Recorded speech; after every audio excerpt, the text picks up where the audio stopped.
بسم الله الرحمن الرحيم. الحمد لله الذي نحمده ونستعينه ونستغفره ونؤمن به ونتوكل عليه ونعوذ بالله من شرور أنفسنا ومن سيئات أعمالنا. من يهده الله فلا مضل له ومن يضلل فلا هادي له. ونشهد أن لا إله إلا الله وحده لا شريك له.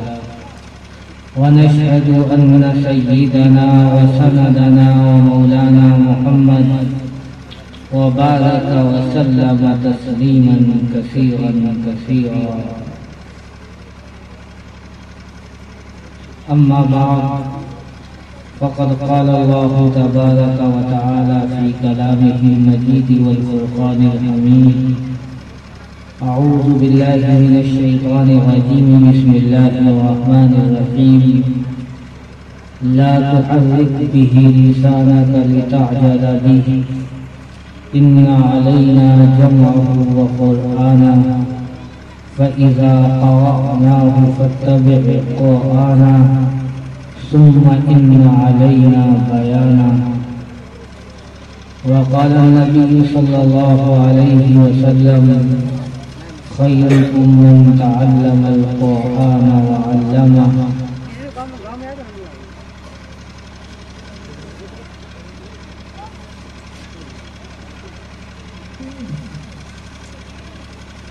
اللہ تبارک و تعالی نے جب قرآن مقدس کو اپنے حبیب محمد مصطفیٰ صلی اللہ علیہ وسلم پر نازل کرنا شروع فرمایا اور حضرت جبرائیل علیہ الصلاۃ والتسلیم حضور صلی اللہ علیہ وسلم کے پاس قرآن کی آیات کو صورتوں کو لے کر آتے تھے تو حضور صلی اللہ علیہ وسلم حضرت جبرائیل کے ساتھ اسے جلدی جلدی دہراتے رہتے تھے تاکہ کہیں ایسا نہ ہو کہ قرآن کریم کی کوئی آیت، قرآن کریم کا کوئی لفظ، قرآن کریم کا کوئی حرف یا قرآن کریم کا کوئی ٹکڑا یا قرآن کریم کی کوئی آیت یاد کرنے سے رہ جائے. اس لیے حضور صلی اللہ علیہ وسلم پر اس وقت ڈبل لوڈ ہوتا تھا. ایک حضرت جبرائیل علیہ السلام سے سننے کا ایک وحی کا بار اور اس کے ساتھ ساتھ اس کو یاد رکھنے اور دہرانے کا بوجھ. یہ دو بوجھ حضور صلی اللہ علیہ وسلم پر اکٹھا ہوتے تھے. اللہ تعالی نے اپنے حبیب محمد مصطفیٰ صلی اللہ علیہ وسلم کو مخاطب کر کے فرمایا: اے حبیب، جس وقت جبرائیل علیہ الصلاۃ والتسلیم آپ کے پاس وحی لے کر آئے اور قرآن کریم کی آیات اور قرآن کریم کی صورتوں کو پڑھ کر سنائیں، اے ہمارے حبیب، آپ کو اس وقت قرآن کریم کو یاد رکھنے کے لیے جلدی جلدی پڑھنے کی ضرورت نہیں ہے. لا تحرک بہ لسانک لتعجل بہ. اے پیغمبر، جس وقت جبرائیل امین اس قرآن کو لے کر آپ کے پاس آ رہے ہیں، آپ کے اوپر وحی کا نزول ہو رہا ہے، آپ کو جلدی جلدی پڑھنے کی ضرورت نہیں ہے. لا تحرک بہ لسانک لتعجل بہ.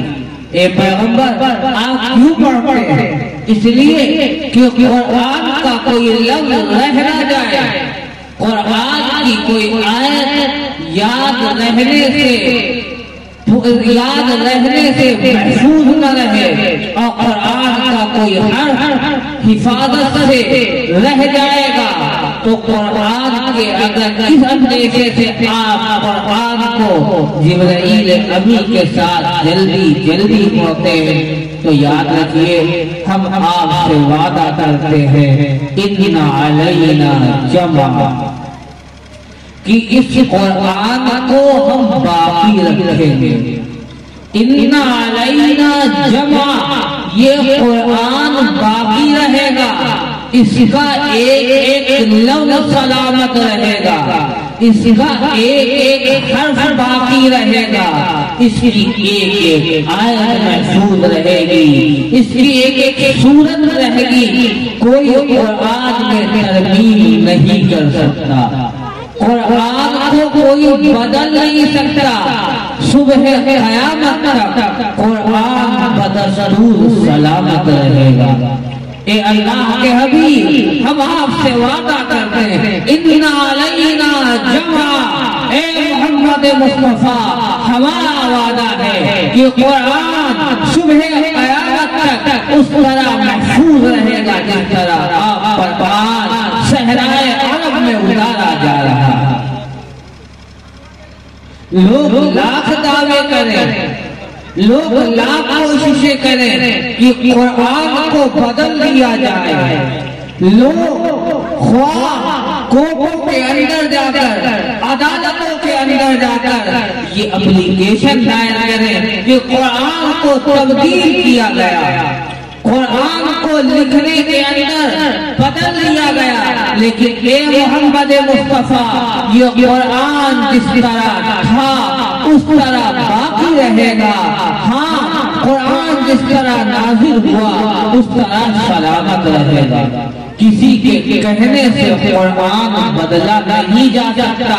جو یہ کہتا ہے اس کا دعویٰ صبح روشن کی طرح غلط قرار دیا جائے گا. یعنی جس طرح صبح روشن میں کوئی رات کا دعوے دار ہو اس کا دعویٰ غلط ہے، اسی طرح قرآن کی ترمیم کا دعویٰ کرنے والوں کا دعویٰ غلط ہے.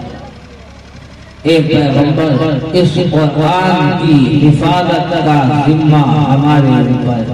ان علینا جمع، اللہ نے ایک وعدہ کیا. دوسرا وعدہ اللہ نے کیا وقرآن. اے پیغمبر دوسرا وعدہ ہم یہ کرتے ہیں کہ یہ قرآن قیامت تک صحیح پڑھا جاتا رہے گا. یعنی قرآن کے جو قواعد ہیں، قرآن کے پڑھنے کا جو اسلوب ہے وہ بھی قیامت تک سلامت رہے گا.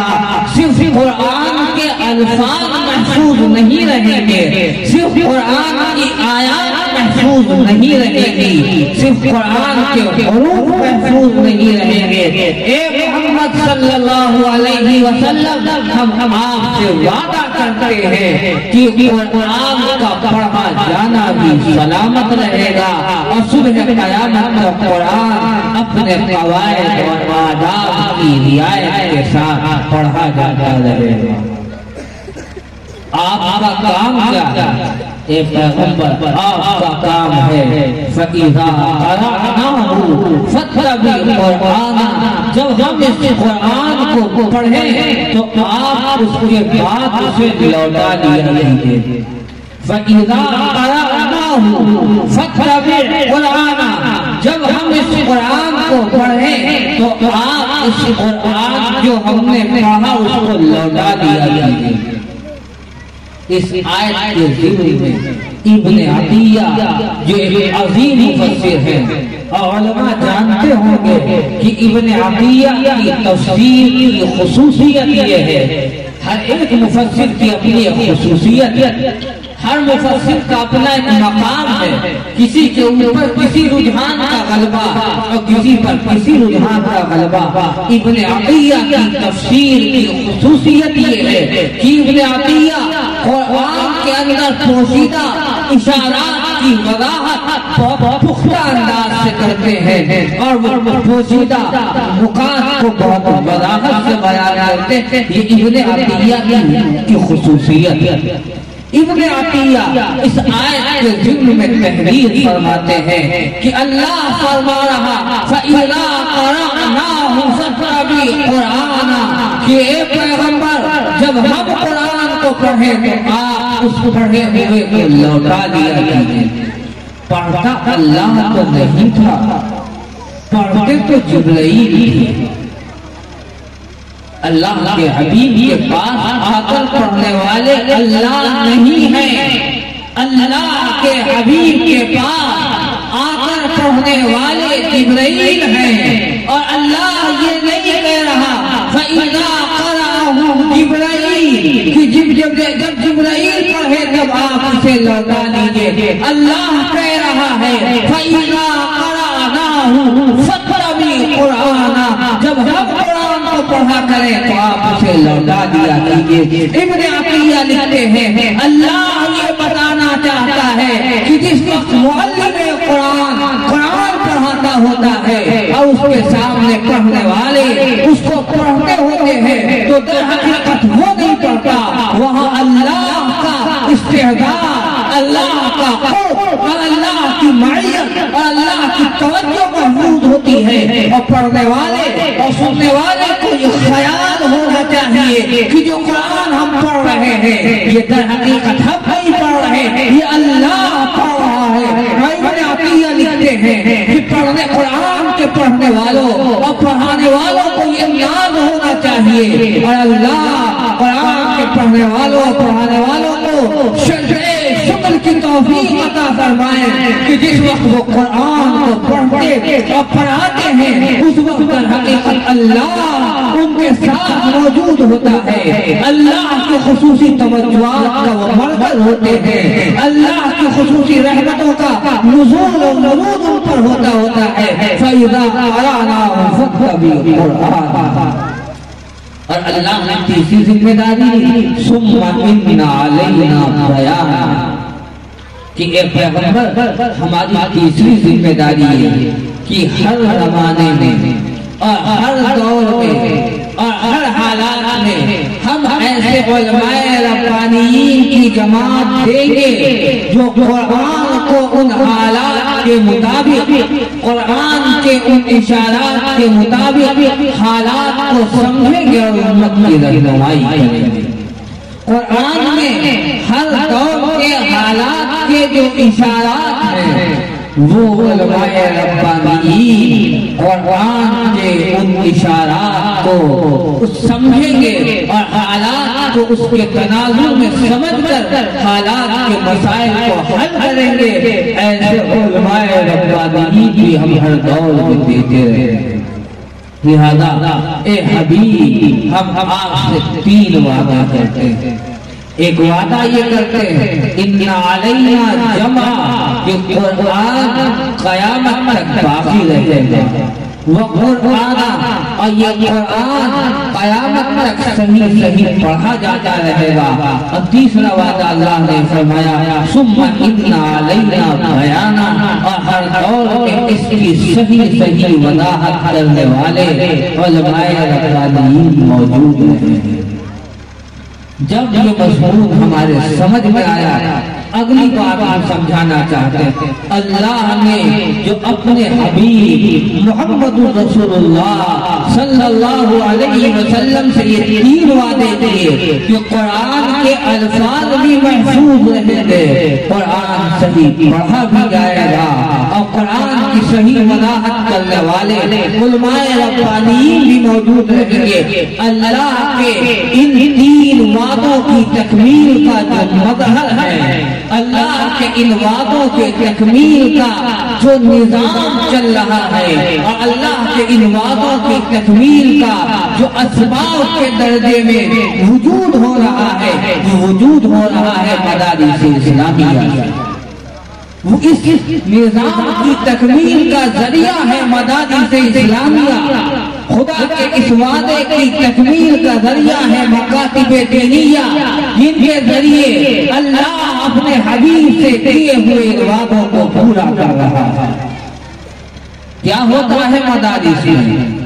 مدارس میں سب سے پہلے جب بچہ جاتا ہے تو وہاں اسے قرآن پڑھایا جاتا ہے، وہاں اسے قرآن پڑھایا جاتا ہے، وہ قرآن کو پڑھتا ہے، وہ پہلے وہ قرآن دیکھ کر پڑھتا ہے، جس کو ہم ناظرہ خواہ کہتے ہیں، وہ قرآن کو دیکھ کر پڑھنا سیکھتا ہے، اور پھر وہ قرآن کو مکمل یاد کرتا ہے، جس کو ہم حافظ قرآن کہتے ہیں، جس کو ہم حافظ قرآن کہتے ہیں۔ یہ قرآن کا حافظ ہونا اور یہ قرآن کا حفظ کرانا اور ان مدرسوں میں اس کا پڑھنا اور پڑھانا، یہ در حقیقت اللہ کے نظام کا حصہ ہے اور اللہ کے اس وعدے کی تکمیل کا مظہر ہے جو اللہ نے اپنے حبیب محمد مصطفیٰ صلی اللہ علیہ وسلم سے کیا۔ اللہ نے وعدہ کیا تھا کہ ہم اس قرآن کو باقی رکھیں گے، اور اللہ نے اسباب کے درجے میں ذریعہ ان مدارس کو بنایا، مدارس کے پڑھنے والوں اور پڑھانے والوں کو بنایا کہ ہم ان چھوٹے چھوٹے بچوں کے سینے میں قرآن جیسی موٹی کتاب محفوظ کر دیں گے، اس کا ایک ایک حرف محفوظ ہوگا، ایک ایک جملہ محفوظ ہوگا، ایک ایک آیت محفوظ ہوگی، اور دنیا کی طاقتیں اربوں کھربوں ڈالر لگا کر اللہ کے قرآن کے ایک لفظ کو بابا مٹا نہیں سکتی۔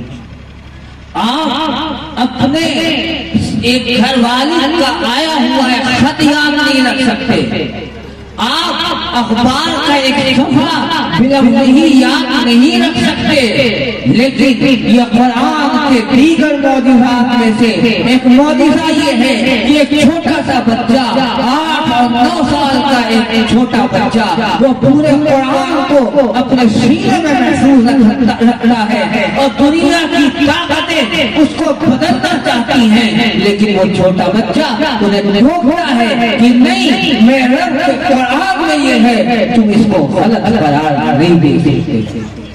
آپ نے سنا ہوگا جس وقت اس ملک کے اندر آزادی کی تحریک چل رہی کہ ملک کو آزاد کرایا جائے، اس وقت علماء ربانیین میدان میں اترے ہوئے ہیں اور پھانسی کے پھندوں کو چوم رہے ہیں، جام شہادت پی رہے ہیں، لیکن جذبہ جہاد شرط پڑھنے کا نام نہیں لے رہا، اور اسی جہاد کی شمع کو روشن کرنے کے لیے ہندوستان کے اندر دارالعلوم دیوبند کا قیام عمل میں آتا۔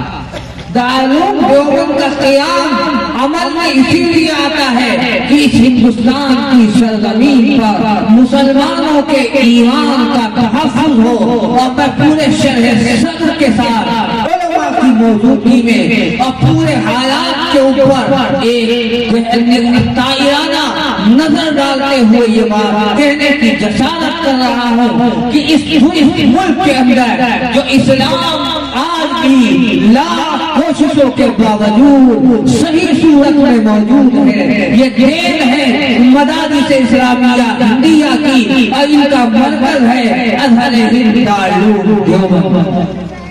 دارالعلوم دیوبند نے یہ شمع روشن کی تھی، اور اکابر دارالعلوم سر جوڑ کر بیٹھے تھے کہ اگر مدرسے سلامت نہ رہے اور مدارس کا وجود باقی نہ رہا اور کوئی ایسا ادارہ قائم نہ کیا گیا جس کی بنیاد توکل پر ہو، جس کی بنیاد اخلاص پر ہو، جس کی بنیاد اللہ کی رضا پر ہو، جس کی بنیاد خشیت ربانی پر ہو، تو دشمن کی طاقتیں اس ملک سے اسلام کو ختم کر دیں گی۔ کہا تھا شاعر نے، میرے باقی کی وصیت ہے اس کے لیے، میرے باقی کی وصیت ہے اس کے لیے کہ جب کوئی سرمایہ بھروسے کا ہیرا ہو جائے گا تو یوں سمجھ لینا کہ توکل کا چراغ بے نور و ضیاء ہو جائے گا۔